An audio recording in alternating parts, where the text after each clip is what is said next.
I really love cats.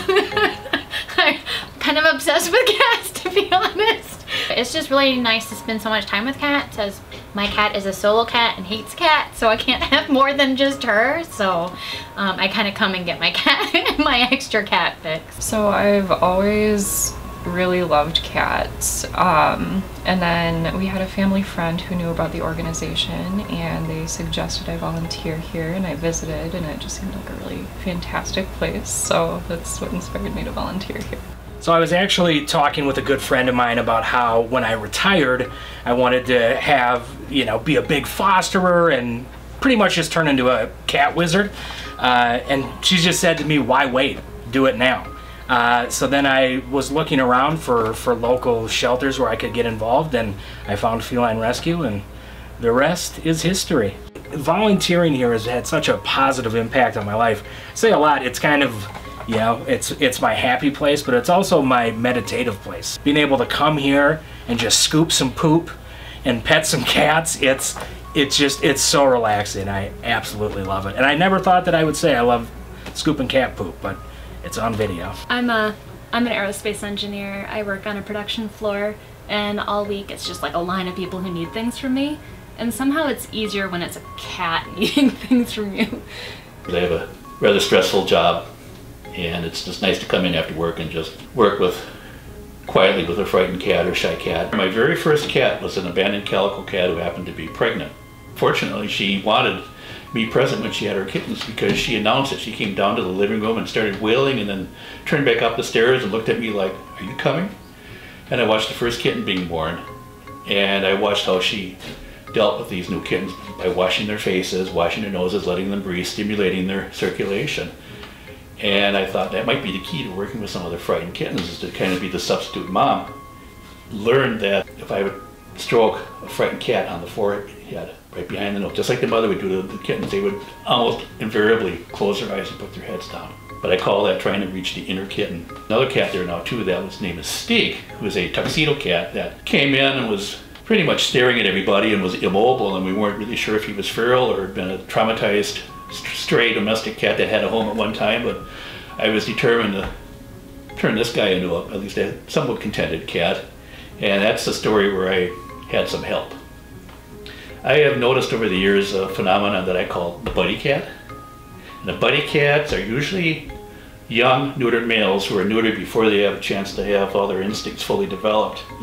And they're not aggressive at all, but they're not afraid of other cats. They tend to form good friendships, good bonds with other cats, and if any other cats growl at them, they just kind of walk off. And brought one of these cats to this poor frightened tuxedo cat that we placed in a room so I could work with them.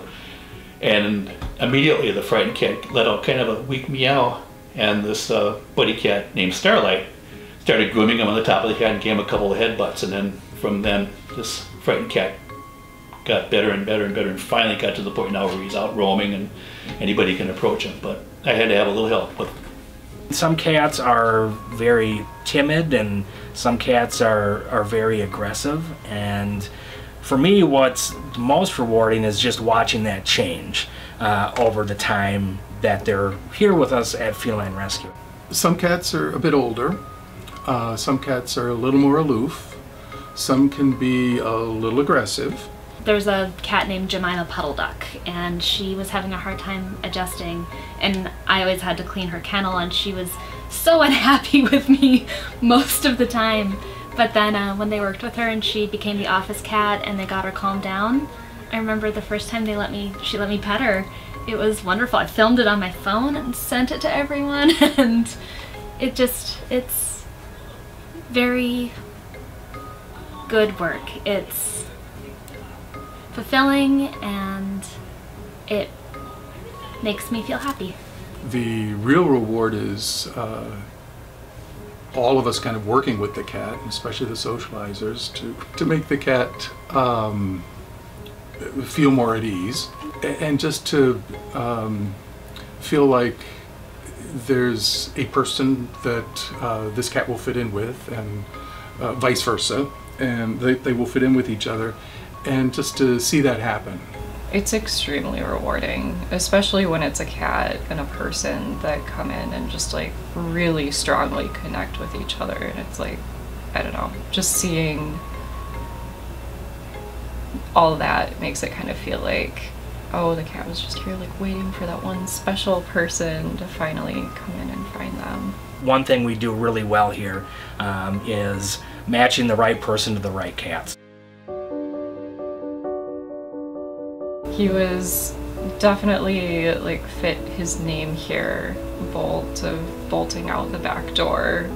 He was here for about 6 or so months.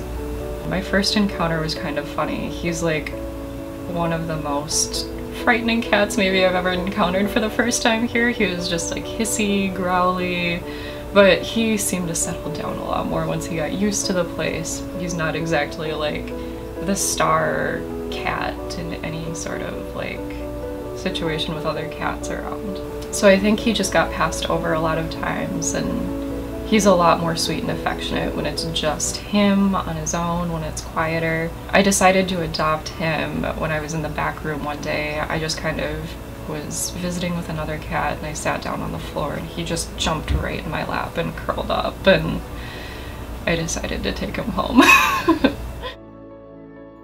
Dilly Bar caught my attention right away. He was in our, one of our smaller rooms at Feline Rescue, and he was splayed out, just kind of relaxing, and from his position I saw that he had 3 legs, and as soon as I went in there he immediately started purring. There have been a lot of potential adopters who fell in love with him and then backed out once they heard about his feline leukemia. You know, and that broke my heart, so I talked to my dad, who's a veterinarian, and learned a lot about feline leukemia, and I was just, you know, determined to make sure that no matter how long he has here, yeah, like I just know I'm gonna give him, and am giving him, the best home I can. So I've got another cat named Moses. I did a lot of research about introducing cats, so watched a lot of Jackson Galaxy videos, read a bunch of articles, and took it really slow, you know, over the course of a week before I even, you know, let them kind of see each other through a crack in the door. They've really become best friends ever since. I mean, so much wrestling, so much grooming, it's so entertaining, and seeing how happy Moses is chasing Dilly around and vice versa, you know, I just can't imagine how bored he's been the 7 years that I've had him.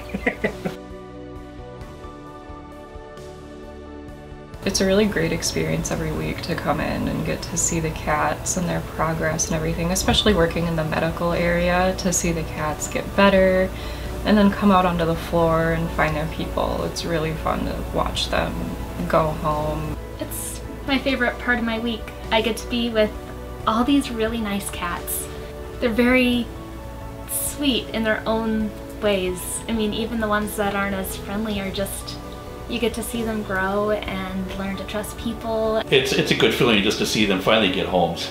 And I know that the right person's going to come along for any cat, so I never give up hope that even a cat that's been here long term is going to find their owner eventually. A cat that comes in there and they look like they may be giving up on, or they might be having a pretty poor chance of finding a home, and the fact that they come around and like I said, the right person comes along and that's my cat, that's a great feeling.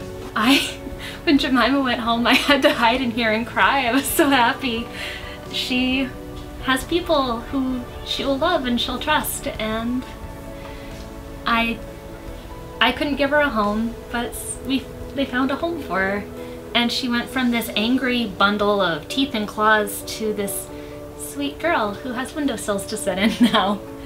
It felt so good.